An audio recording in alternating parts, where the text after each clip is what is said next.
Salut, c'est Sglug. Bienvenue dans la série des nouveaux trucs en tout genre que j'achète. Je vous donne mon avis en espérant que cela pourra vous être utile.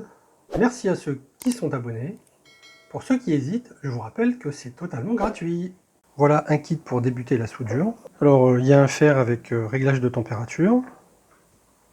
On le verra tout à l'heure. Je ne vais pas tout sortir, mais celui-là on va le regarder en particulier. Il y a de la tresse, ça je crois que c'est... alors c'est écrit en chinois, du flux pour souder. Ici on a une dessoudeuse, c'est plutôt une pompe à dessouder.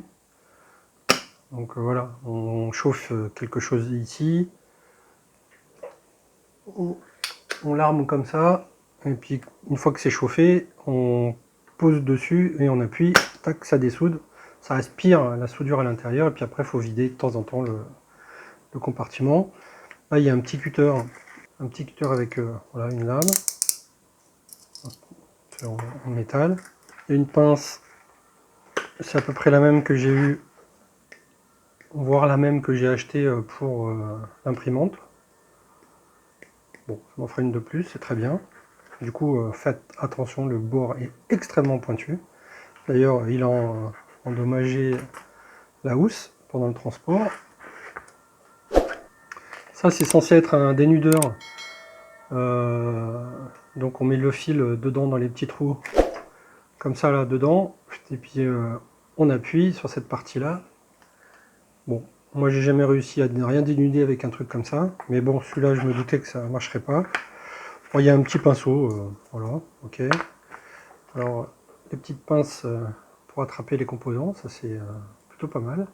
Et pareil, elle est hyper pointue, donc très bien qu'elle soit avec un petit cache. Là, il y a un petit peu de fil, une petite brosse, quelques outils, alors avec ici quelque chose pour gratter un petit peu, voilà, pour démonter quelques composants, voilà. Ici il y a des petits bouts. Ok, ici on a des pannes pour le fer, une boule pour nettoyer le fer. Donc il faut le mettre dans une espèce de bocal et puis de temps en temps, voilà, pointer dessus ou dedans. Hein. Je m'en suis pas servi encore pour le nettoyer. Et puis ça c'est pour reposer le fer. Donc il y a un petit truc à relever là, hop, voilà. Et puis on est censé poser notre fer comme ça dessus. Et puis mettre un petit peu d'eau là-dedans pour éventuellement nettoyer la panne. Donc c'est double emploi par rapport à cette partie-là. Voilà. Donc le tout est livré dans une pochette. Alors ça arrive pas aussi bien rangé que ça. Hein. J'ai tout rangé exprès parce que de toute façon. Voilà. Mais sinon ça arrive rangé comme ça. Il y a tout qui ferme. C'est dans une voilà, petite pochette. C'est sympa. Quand on n'a pas beaucoup de place comme moi, ça permet de ranger nos affaires. Alors je l'ai pas encore ouverte, hein, mais bon, c'est la même panne que ça. Ça se dévisse ici. Hop, vous avez là pour changer. Donc il y a des bouts plats, il y a des bouts pour couper un petit peu le style cutter pour couper du plastique. Puis des pannes un peu plus grosses pour faire des soudures un petit peu plus grosses. Et même il y en a une ici qui est un petit peu plus fine. Donc on a vraiment, et puis une très très fine ici d'ailleurs. Voilà. Bon, à mon avis, le fer ne marchera plus avant que les pannes soient plus utilisables. Voilà, ça se visse comme ça. Maintenant, passons au fer. Voilà, donc je pose hop, un petit peu sur l'étain, ça fait un petit peu ressort, donc ça va fondre. Je branche, tac, donc là on voit la température. Donc quand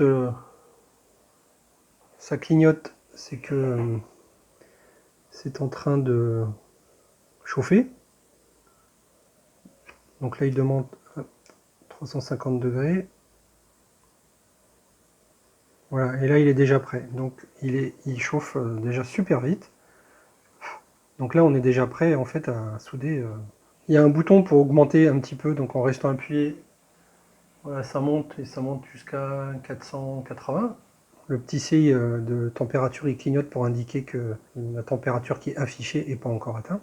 Voilà, là il s'est arrêté. Alors, j'ai rien pour mesurer vraiment si c'est 480, hein, mais bon, ça marche plutôt bien. C'est largement suffisant pour souder, de toute façon. Et dans l'autre sens, on peut descendre jusqu'à 180 degrés. Voilà, ça c'est le minimum. Donc du coup là, il va refroidir, mais il va mettre un temps fou pour refroidir. Le prix de ce petit appareil, c'est environ 7 € tout seul. Donc c'est pas très cher, hein. Si vous voulez juste le faire à souder, c'est 7 €. Moi le kit complet je l'ai pris à 16,77 € plus 6,47 € de frais de port. Alors j'ai pris ça si cher parce qu'en fait du coup je voulais un suivi, que de temps en temps mes colis se perdent. Alors je vous conseille effectivement ce petit fer parce qu'il est bien pour souder. Je m'en suis déjà servi. J'ai soudé du coup la lampe là que j'ai fabriquée. Donc je sais pas si vous voyez ici, là voilà, à l'intérieur j'ai soudé tout ça. Je vous montrerai ça dans une autre, comment je l'ai fait dans une autre vidéo. Ce petit portique là, sur lequel j'ai fixé une LED et la caméra, pour pas très cher, pour débuter et avoir un petit peu de matériel, c'est plutôt pas mal. Voilà pour ce nouveau truc que j'ai acheté. Utilisez les commentaires si vous avez des questions. N'oubliez pas de vous abonner et d'activer les notifications. A ciao, bon dimanche!